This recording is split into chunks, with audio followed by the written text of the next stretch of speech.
ഞങ്ങൾ routine meeting ആണ്. പിന്നെ ചന്ദ്രിക ബോർഡ് മീറ്റിംഗ് ആയിരുന്നു. അതിൻ്റെ ഇടയിൽ പാർട്ടിയുടെ ലീഡേഴ്സ് മീറ്റിങ്ങും കൂടി ഓൺലൈനിൽ ബാക്കി പാർലമെൻറ്റിലെ നേതാക്കന്മാർ അതേപോലെ തന്നെ ബാക്കി സ്ഥലങ്ങളിലുള്ളവരൊക്കെ ഓൺലൈനിൽ ജോയിൻ ചെയ്തു. നമ്മൾ ഡൽഹിയിലെ കായികമില്ലത്ത് സെൻറ്റർ ഒരു ഫൈനലൈസേഷനിലേക്ക് വന്നുകൊണ്ടിരിക്കുകയാണ്. അതിൻ്റെ രജിസ്ട്രേഷൻ ഉടനെ നടക്കും. അതിൻ്റെ ഡോക്യുമെൻ്റൊക്കെ ക്ലിയർ ആയിട്ടുണ്ട്. അതിൻ്റെ രജിസ്ട്രേഷന് വേണ്ടിയുള്ള ഡേറ്റ്, പ്രോപ്പർട്ടിയുടെ രജിസ്ട്രേഷന് വേണ്ടിയുള്ള ഡേറ്റ് തീരുമാനിച്ചു. ആ ഡേറ്റ് ഫൈനലായി അറിയിക്കാം. അത് ഡൽഹിയിൽ അത് സംബന്ധിച്ച് ചെറിയ ലീഡേഴ്സൊക്കെ കൂടുന്ന ഹ്രസ്വമായ ഒരു കൂടിച്ചേരൽ ഫംഗ്ഷൻ ഉണ്ടാവും. രജിസ്ട്രേഷൻ നടക്കും.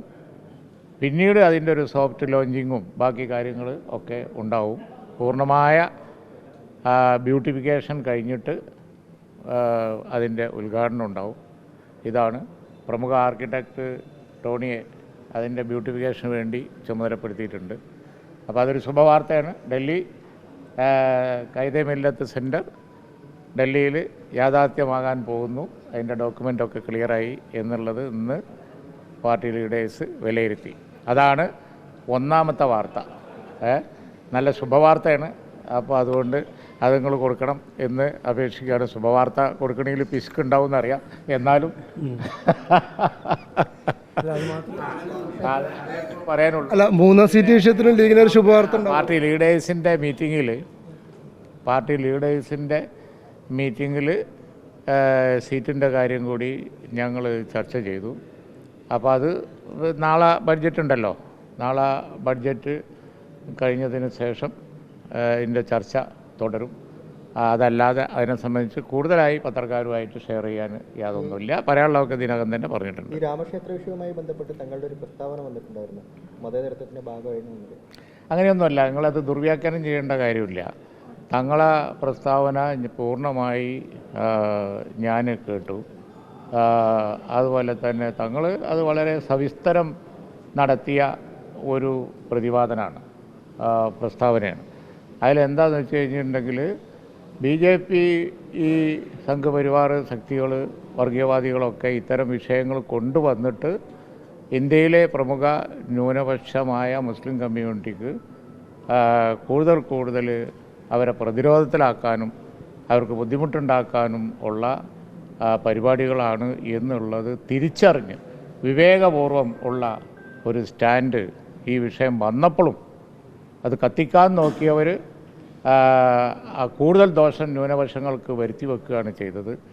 പക്ഷേ വിഷയത്തെ ജനാധിപത്യപരമായും സമാധാനപരമായും കൈകാര്യം ചെയ്യുക വഴി മുസ്ലിം ലീഗും ശിഹാബ്ദങ്ങളൊക്കെ അന്ന് ഏറ്റവും നല്ലൊരു സ്റ്റാൻഡ് എടുത്തു.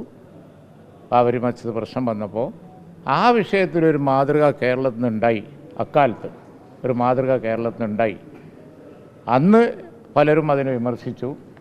അത് പിൽക്കാലത്ത് എല്ലാവരും അന്ന് ശിഹാബ്ദങ്ങളെടുത്ത ആ സ്റ്റാൻഡ് സാമുദായിക സ്പർദ്ധ ഇല്ലാതിരിക്കാൻ വേണ്ടിയുള്ള ഒരു മാതൃകയായി എന്നുള്ളത് ആണ് അന്നത്തെ വിഷയത്തെക്കുറിച്ച് തങ്ങൾ പറഞ്ഞത്.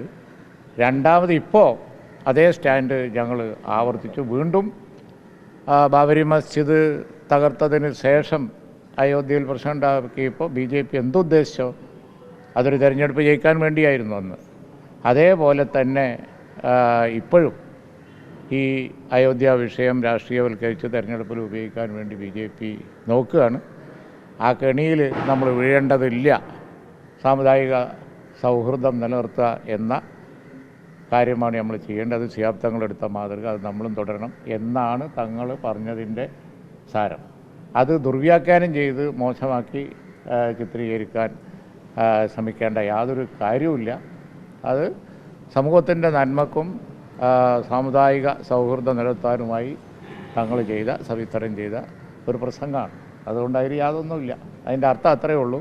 ഈ വക വിഷയം കൊണ്ട് BJP ഉദ്ദേശിക്കുന്നത് കൂടുതൽ കലക്കുണ്ടാക്കാനാണ്. അപ്പോൾ അതുകൊണ്ട് നമ്മൾ ആ കെണിയിൽ വീഴരുത്, സമാധാനപരമായി പോകണം എന്നുള്ളതാണ് ഉദ്ദേശം.